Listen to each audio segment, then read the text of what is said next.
Bom, vamos falar um pouquinho dessa situação do país. A gente tem um panorama importante, né? A gente estava lembrando aqui ao ouvinte, numa conversa com Márcio Astrini, do Observatório do Clima, sobre diversos alertas que o governo recebeu já há meses, né? Sobre, está muito seco, pode ter grande queimada, vai faltar água, enfim, alertas que o país e as condições climáticas já estavam dando em relação ao que poderia acontecer no Brasil. O pior está acontecendo e o governo federal tem demorado para colocar ações em prática, como a gente tem alertado aqui. E tem panoramas internacionais que acabam pressionando também o governo a agir. Tem a Assembleia Geral da ONU, o Brasil faz a abertura, tem a COP aqui também no país. Queria que você falasse um pouquinho sobre o que ainda não chegou de informações e mobilizações a partir de Brasília. Olha, é impressionante isso, né? Porque esse descontrole climático, né, com enchentes no sul, seca inédita na Amazônia, isso não aconteceu agora, em setembro, né? Isso vem dando sinais desde o ano passado. Né? Aliás, de muito mais tempo, mas ano passado já estava uma situação complicada. E a gente tentou várias vezes, eu tentei saber se tinha alguma ação coordenada, centralizada na Casa Civil, alguma coisa assim. Várias vezes, gente, não foi uma ou duas, não.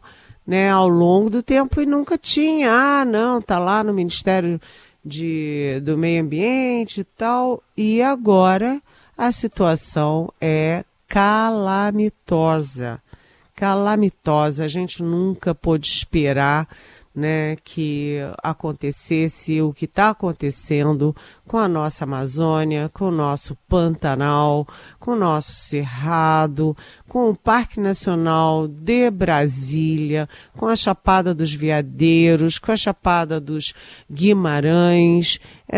É uma coisa assim inacreditável. E além dos biomas, né, dessa destruição, e a gente sabe que destruição do ambiente, né, se você não previne depois para remediar, quantas décadas você demora para reconstituir a flora e a fauna de lugares tão icônicos quanto esses que eu citei, né? Se é que consegue um dia, né, recuperar. Mas além de tudo isso, você tem os outros efeitos. Efeito na saúde, né? O meu netinho de 8 anos começou a ter uma dor de cabeça, se sentir enjoado, tal, e aí a minha filha levou ele ao pronto-socorro e chegou no pronto-socorro, tinha um monte de criança na mesma situação. Por quê? Você junta a seca, que é o habitual em Brasília nessa época, com queimada, com fumaça, é uma situação fora de controle, né? E além da questão da saúde humana, você tem também a questão da saúde e da economia. A gente está vendo que o impacto disso, por exemplo, no fornecimento de água. Já há notícias de que cidades de São Paulo estão começando a fazer o que? Racionamento de água.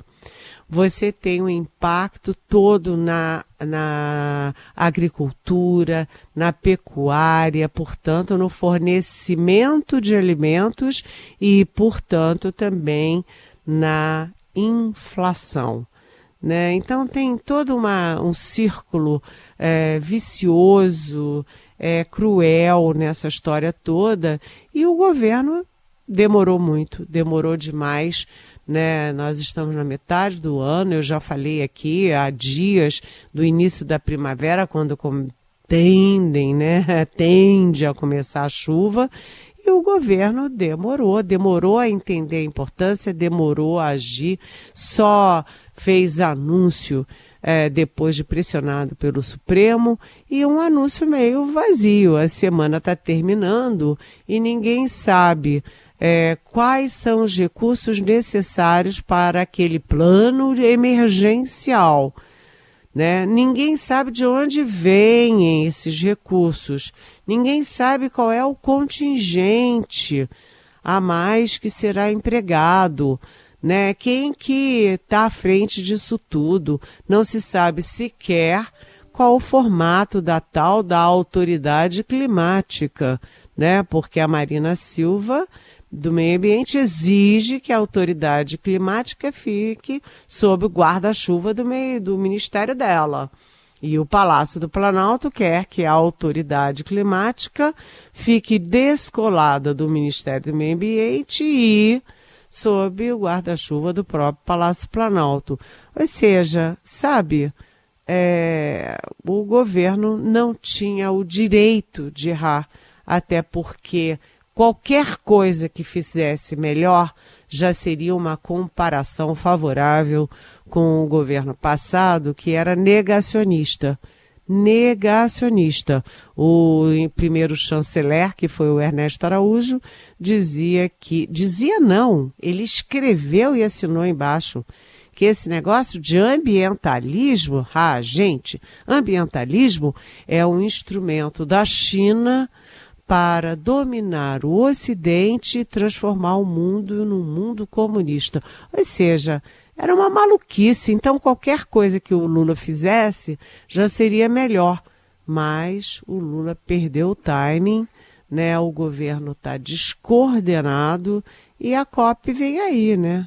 E a COP 30 vem aí no ano que vem para Belém do Pará. Sinceramente, o governo não está passando de ano nessa questão ambiental, entre outras. Bom, você falou aí, né, Eliane, de tudo que envolve o governo federal e os governos estaduais, né, porque o ministro Flávio Dino agora também, depois das exigências feitas ao governo federal, agora também mira nos governos estaduais. Exatamente, né? O Supremo Tribunal Federal, que foi tão decisivo aí para conter a tentativa de golpe de Estado, agora também está sendo decisivo para sacudir o governo federal, sacudir os governos estaduais para o combate à crise climática, né? Então, o ministro Flávio Dino lá atrás, olha só, há meses, exigiu do governo, cobrou do governo um plano factível, objetivo para combater o fogo, as queimadas, etc. Lá atrás. Depois ele exigiu tomadas de posição, o aumento de contingente para combater os incêndios, sugeriu inclusive crédito extraordinário. O governo não gostou muito, reagiu mal, diz que o Flávio Dino não tinha desencarnado do Ministério da Justiça, mas o fato é que o Flávio Dino conseguiu sacudir sim o governo. Foi por causa do Flávio Dino que o Lula foi até Manaus, né? Foi até o Amazonas, foi até Tefé e anunciou coisa daqui e dali. São coisas vazias, mas anunciou alguma coisa. E agora o Flávio Dino também mandou uma série de perguntas para os estados que abrigam tanto a Amazônia quanto o Pantanal. Ele quer saber, por exemplo, quais as ações que foram tomadas, qual é o número de agentes que estão trabalhando para combater incêndios, para prevenir incêndios. Ele quer saber como é que é a coordenação dos estados com o governo federal e a coordenação dos estados com os governos municipais, as prefeituras. Ou seja, o Flávio Dino está ali, na linha de frente da cobrança. E a gente, todo mundo fala mal do Supremo, mas ainda bem que o Flávio Dino faz isso e aguenta firme as críticas do governo ao qual ele serviu. É para isso mesmo, coragem pessoal e o dever de ser chato. Seguimos com o Jornal Eldorado. Opa, seguimos com o Jornal Dourado? Você cura. Vamos lá. E a Eliane Cantanhede conosco para falar mais sobre o seu destaque hoje na coluna, Eliane, aqui no Estadão, do diretor-geral da Polícia Federal, Andrei Passos Rodrigues, que se reuniu nessa semana com advogados e abriu um processo contra 10 pessoas que estão fazendo ameaças a ele e aos filhos.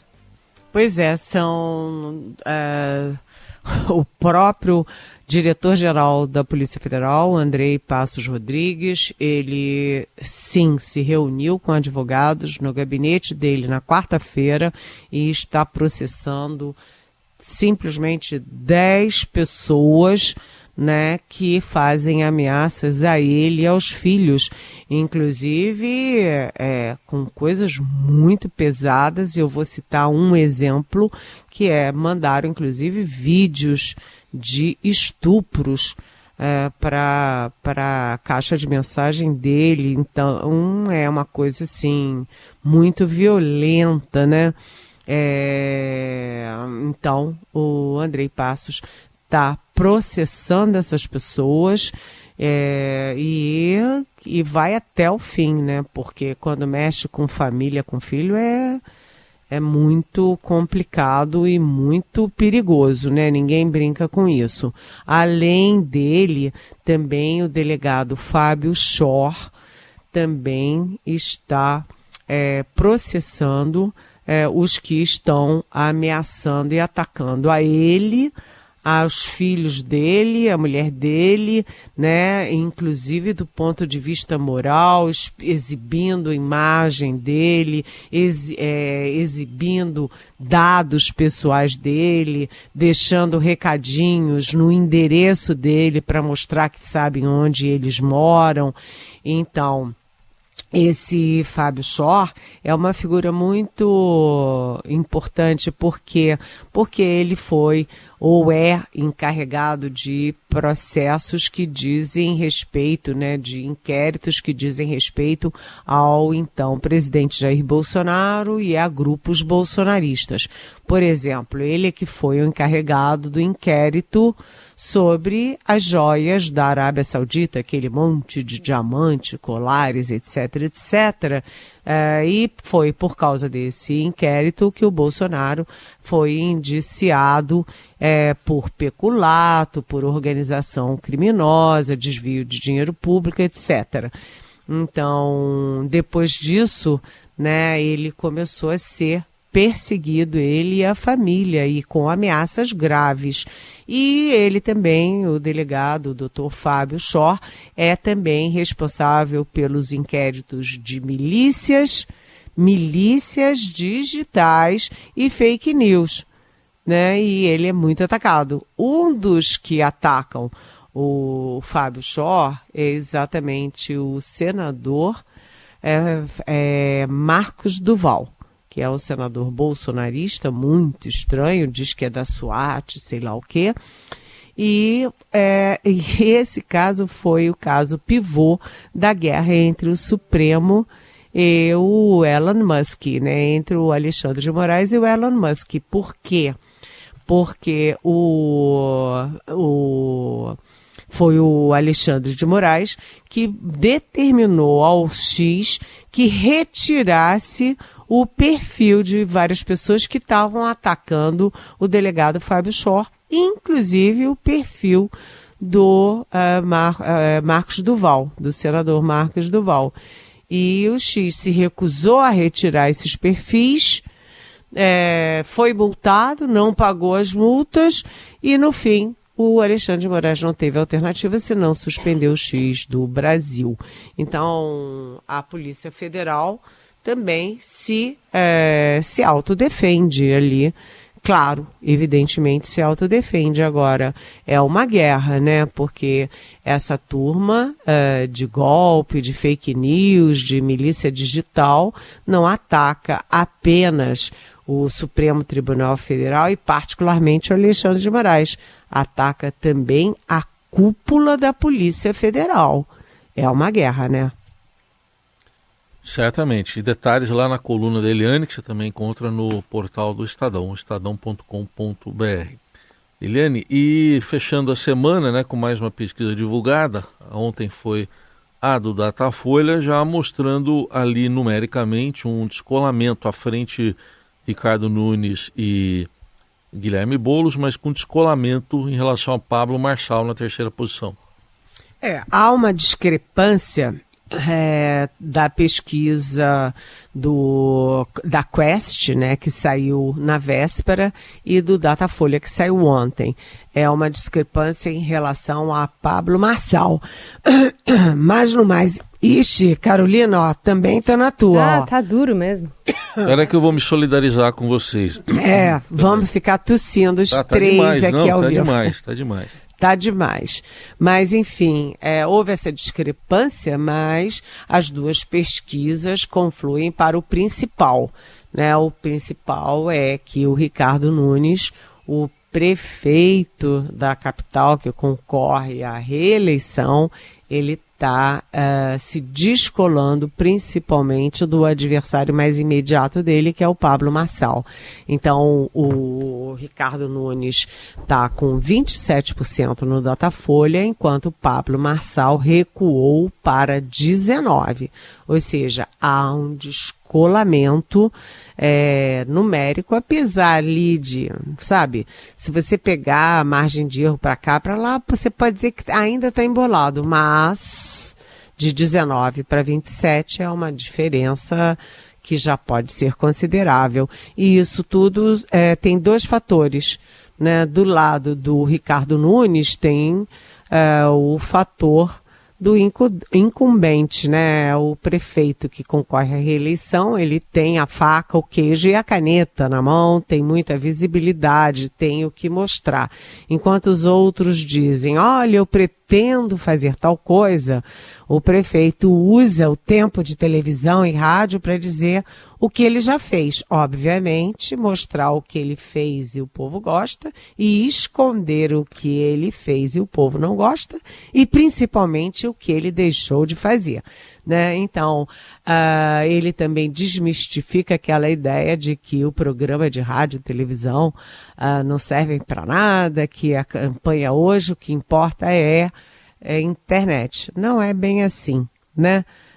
Ele está usando muito bem o programa. O outro fator a favor do Ricardo Nunes se chama Tarcísio Gomes de Freitas, porque o Bolsonaro voltou, foi muito oportunista, esperando para ver os ventos, né? Esperando os ventos, para onde os ventos iam, para pular no barco.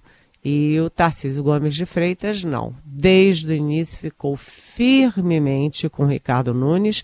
Em nenhum minuto ele fez acenos ou teve um namorico com Pablo Marçal. Então, o fator Tarcísio Gomes de Freitas tem mais peso na eleição paulistana do que Jair Bolsonaro. Uhum. Agora, do outro lado, o Pablo Marçal, ele também dá tiro no pé. Por quê?